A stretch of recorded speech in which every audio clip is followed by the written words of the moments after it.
Throwback to when I played Augusta National the day after the 2025 Masters. So today is April 1st, 2026, and I am getting ready to work my second Masters tournament for Front Office Sports. But last year, after I worked my first Masters for FOS, I was one of 28 lucky winners of the Masters Press Lottery. This is the official invitation we got on Sunday morning when we all met up to go over the ground rules for the day.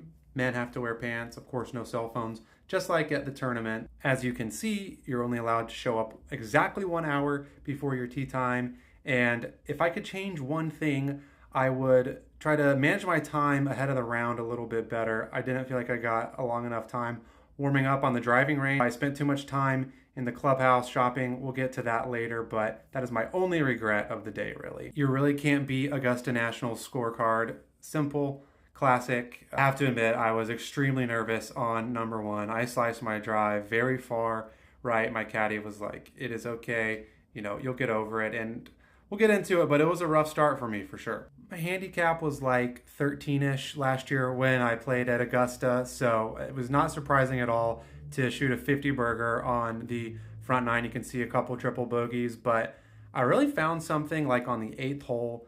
I hit a great drive, even though I ended up bogeying that par 5. And then the back nine, as you can see, I don't know what happened. Somehow I learned how to play golf. I parred number 12, even though I missed the green. I was able to get up and down.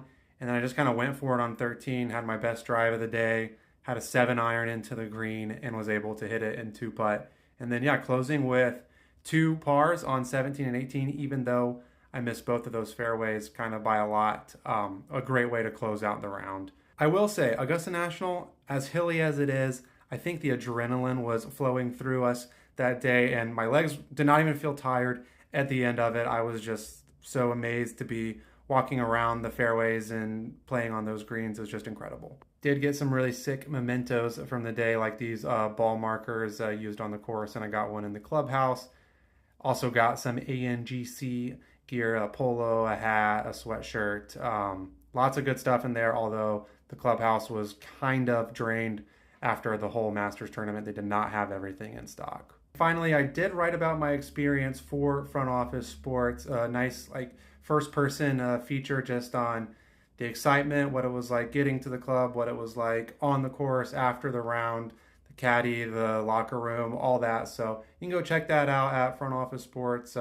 Coming up on a year since that piece was published, and still, I don't know how I'm ever going to beat that. It's probably always going to be my favorite story.